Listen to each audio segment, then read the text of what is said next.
Bueno, una vez más, gracias por estar aquí. Qué bendición continuar en este estudio y quisiera, pues, básicamente, si ves por primera vez, recordar que estamos viendo la primera carta del apóstol Pedro. En el capítulo 1 hemos estado viendo porción a porción y estamos llegando en esta ocasión a los versículos del 6 al 9.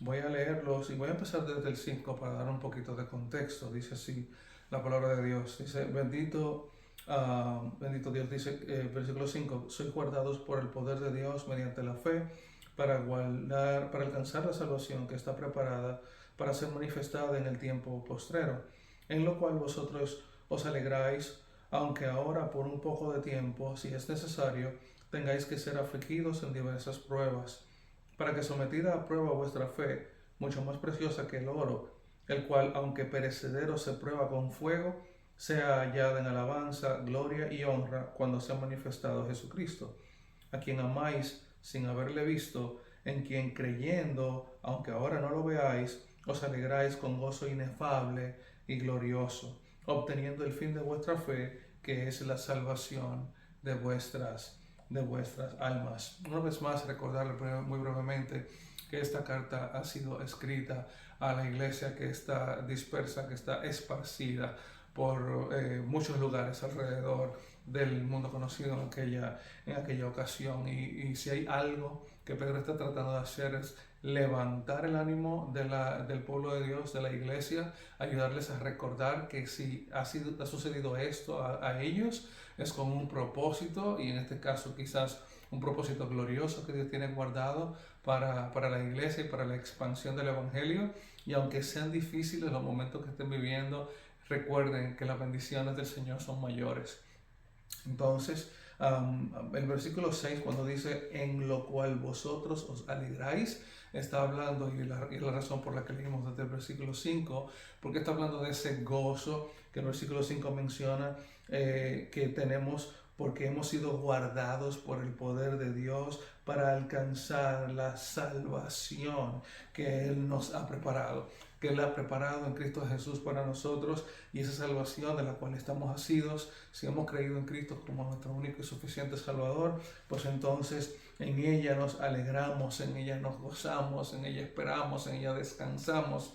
Ahora bien, eso no significa que esa salvación y que el gozo que experimentamos por ella sea sin dificultad, sin conflicto. Por eso la segunda parte del versículo dice, aunque por un poco de tiempo tengáis que ser afligidos por diversas pruebas. Las pruebas son una parte normal de la vida y una parte normal de nuestra experiencia cristiana y de nuestra experiencia de fe. A pesar de cuán fuerte sea nuestra pasión por el Señor y nuestra confianza y descanso en Él, eso no implica que nosotros pasaremos y peregrinaremos por este mundo sin dificultades, sin conflictos. De manera que esas son partes ciertísimas de nuestra experiencia de vida, y nosotros debemos entender eso para entonces poder asimilarlo, y entonces poder también ir y acudir al Señor cuando estamos pasando por esas diversas pruebas, recordando que Él las ha mencionado de antemano. ¿Cuál es el propósito de estas pruebas y de estas dificultades? Podemos gozarnos en nuestra fe y en la salvación y la esperanza que tenemos en el Señor. Sí. ¿Podemos gozarnos en Él a pesar de las pruebas? Sí, pero también tienen un propósito las pruebas. Y el propósito de esas pruebas, que nos dice el versículo 7, es que la dificultad, pues, y redundando con lo que decía antes, nos pone a prueba.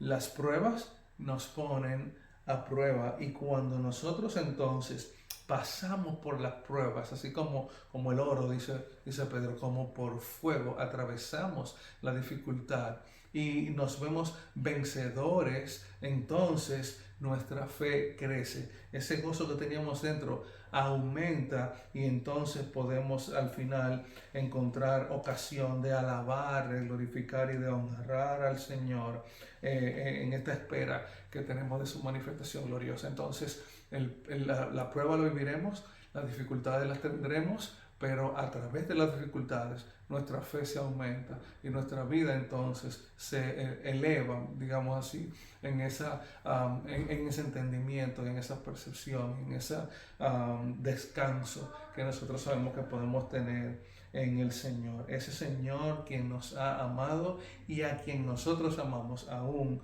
cuando, como dice el versículo 8, no le hemos visto, lo amamos sin verlo, creemos y esperamos en Él, dice el versículo 8, aunque no lo veamos, y nos alegramos con un gozo inefable, con un gozo glorioso. Esa palabra inefable me llama muchísimo la atención. O sea, es que a pesar de la dificultad que Pedro menciona, primero la fe, primero el gozo, primero la satisfacción que podemos encontrar en el Señor, menciona Pedro.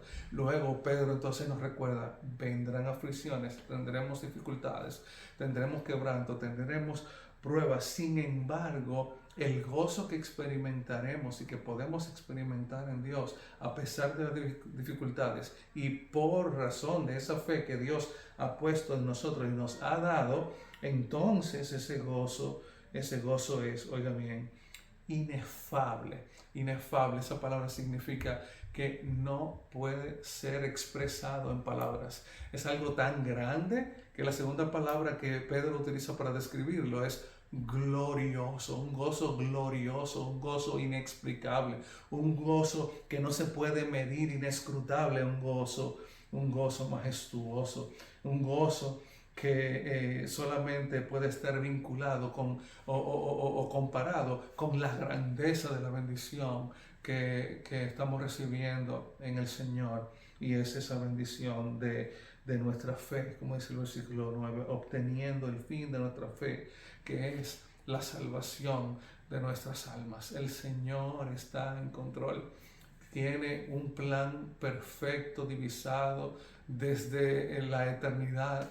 El Señor nos ama con gran fuerza, con gran pasión, al punto que entregó a su Hijo para morir por nosotros.